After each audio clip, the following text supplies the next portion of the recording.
بسم اللہ الرحمن الرحیم۔ کریٹیکل پوائنٹ ٹی وی کے ناظرین السلام علیکم۔ معزز ناظرین، سیریز یہودی کون ہیں کہ گزشتہ ایپیسوڈ میں ہم نے آپ کو بتایا کہ یہودیوں نے کیسے پورے یورپ پر اپنا تسلط قائم کیا۔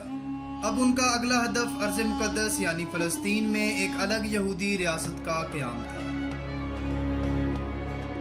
معزز ناظرین، 19ویں صدی کے آخر تک یہودی اپنی دولت اور شیطانی تنظیموں کی مدد سے پوری طرح یورپ کو اپنا ذہنی غلام بنا چکے تھے۔ یہودی اب پورے یورپ میں سود پر مبنی انویسٹمنٹ بینک بنانے میں کامیاب ہو گئے۔ جنگوں کی وجہ سے مالی طور پر کمزور یورپی ریاستوں کو سود پر قرض دینا بھی شروع کر دیے تھے۔ اس طرح یہودی بآسانی برطانیہ، جرمنی اور فرانس جیسے ملکوں کے حکمرانوں سے اپنی باتیں منوا رہے تھے۔ اب ان کا اگلا ہدف ایک یہودی ریاست کا قیام تھا جس میں یہ آزادانہ طور پر وہ سب کام کر سکے جو دوسری ریاستوں میں رہتے ہوئے یہ نہیں کر پا رہے تھے۔ معزز ناظرین، اسی مقصد کے حصول کے لیے یہودیوں نے 1895 میں زائونزم یعنی صہیونیت کے نام سے ایک تحریک کا آغاز کیا۔ اس تحریک کا مقصد پوری دنیا سے یہودیوں کو اکٹھا کر کے فلسطین میں آباد کرنا تھا۔ یہودیوں کو اب پورا یقین ہو چکا تھا کہ اگر وہ فلسطین میں ایک الگ یہودی ریاست کے قیام کا کہیں گے تو یورپی ممالک ان کا ساتھ دیں گے، کیونکہ وہ مالی طور پر ان کے غلام بن چکے ہیں۔ بس اب جو مشکل ان کو درپیش تھی وہ تھی خلافت عثمانیہ، کیونکہ فلسطین خلافت عثمانیہ کا حصہ تھی اور حضرت عمر رضی اللہ تعالی عنہ کے حکم کے مطابق یہودی فلسطین میں موجود اپنے مقدس مقامات کی زیارت تو کر سکتے ہیں لیکن فلسطین میں آ کر آباد نہیں ہو سکتے۔ یہودیوں نے پوری کوشش کی کہ اس وقت کے خلافت عثمانیہ کے خلیفہ کو دولت کا لالچ دے کر فلسطین میں آباد ہونے کی اجازت لے لیں۔ اس وقت خلافت عثمانیہ کے خلیفہ سلطان عبدالحمید ثانی تھے۔ سلطان عبدالحمید ثانی 1876 سے 1909 تک سلطنت عثمانیہ کے خلیفہ رہے۔ اس وقت تیونس، مصر اور حجاز یعنی موجودہ سعودی عرب بھی خلافت عثمانیہ کا حصہ تھے، لیکن 1882 میں فرانس نے تیونس پر قبضہ کر لیا اور برطانیہ نے مصر پر۔ دوسری طرف برطانیہ میں موجود یہودیوں کی سازشوں سے حجاز میں بغاوت کا آغاز کیا گیا۔ اس بغاوت میں برطانیہ نے خلافت عثمانیہ کے خلاف باغیوں کا ساتھ دیا۔ معزز ناظرین، مسلسل جنگوں کی وجہ سے سلطنت عثمانیہ مالی طور پر کافی کمزور ہو چکی تھی۔ برطانیہ سمیت جو سلطنت عثمانیہ کے اتحادی تھے وہ سب اب اس کے دشمن بن چکے تھے۔ اس سب صورتحال کا فائدہ اٹھاتے ہوئے یہودیوں نے اپنی زائونسٹ موومنٹ کے بانی تھیوڈور ہرزل کو خلیفہ عبدالحمید ثانی کے پاس بھیجا۔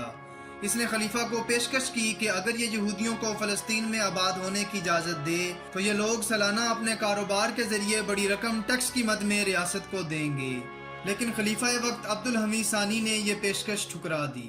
معزز ناظرین، مسلسل جنگوں کی وجہ سے سلطنت مالی طور پر مقروض ہو چکی تھی۔ اب یہ اس حالت میں تھی کہ قرض کی ادائیگی بھی ممکن نہ تھی۔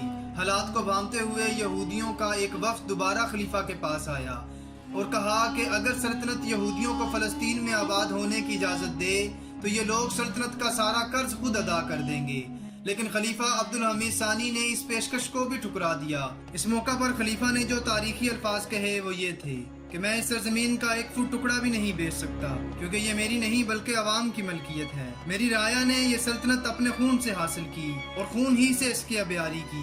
اس سے پہلے کہ ہم اسے اپنے ہاتھ سے جانے دیں، ہم دوبارہ اسے خون سے ڈھانپ لیں گے۔ معزز ناظرین، اب یہودیوں کو سمجھ آ چکا تھا کہ خلیفہ کسی صورت بھی ان کو اجازت نہیں دے گا، تو انہوں نے سلطنت کے خلاف سازشوں کا آغاز کر دیا۔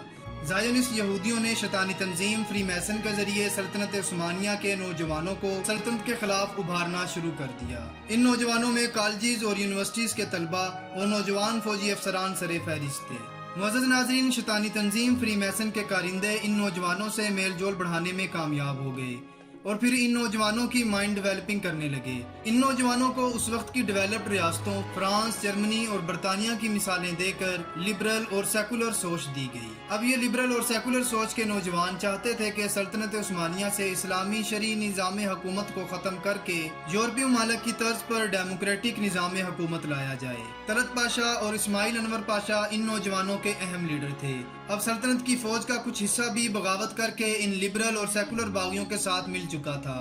اب یہ باغی پہلے سے زیادہ مضبوط ہو چکے تھے۔ ان باغیوں کو ینگ ترکس کا نام دیا گیا۔ معزز ناظرین، ینگ ترکس کے فری میسن کے ساتھ تعلقات کا اندازہ اس بات سے بھی لگایا جا سکتا ہے کہ ینگ ترکس کے لیڈر طلعت پاشا کی ایک فری میسن یہودی بینکر سے گہری دوستی تھی جس کا نام ایمانوئل کیراسو تھا۔ یہ فری میسن اس وقت بہت امیر اور کافی اثر و رسوخ رکھتا تھا۔ یہودی فری میسنز کے ذریعے نوجوانوں کو سلطنت کے خلاف ابھارنے میں کامیاب ہوئے اور ینگ ترکس فوجی دستے کے ساتھ استنبول کی طرف بڑھے اور اعلانیہ بغاوت کا آغاز کر دیا۔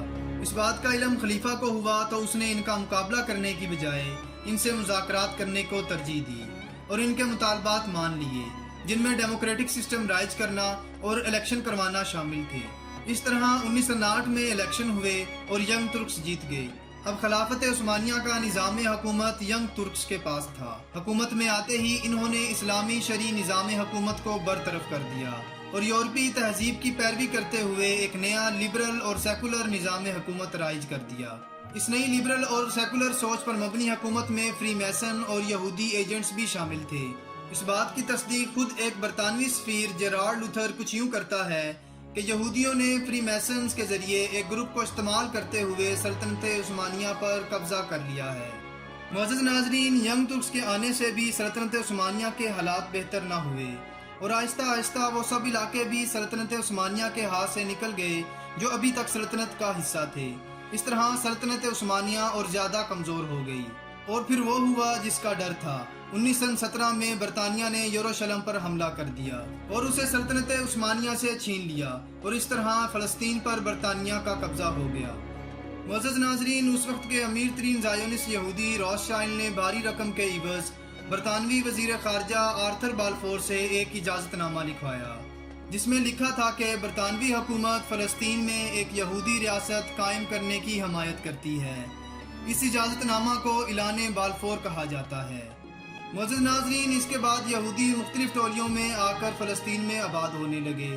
یہودیوں کے پاس پیسہ تو تھا ہی، اس لیے انہوں نے بھاری رقم کے عوض فلسطین کے مسلمانوں سے ان کی جائیدادیں خریدنا شروع کر دیں۔ فلسطین میں موجود مسلمان مسلسل جنگ اور بے روزگاری کی وجہ سے اپنی جائیدادیں بیچنے پر مجبور تھے۔ اس طرح 1947 تک یہودی فلسطین کے 60% سے زیادہ علاقے پر قابض ہو چکے تھے۔ 1947 میں برطانیہ جب فلسطین سے نکلا تو فلسطین کو 2 حصوں میں تقسیم کر گیا، ایک حصہ جو مسلمانوں کے لیے جسے فلسطین کہا گیا اور دوسرا یہودیوں کے لیے جس کا نام اسرائیل رکھا گیا۔ اس طرح یہ یہودی اپنی سازشوں میں کامیاب ہو گئے۔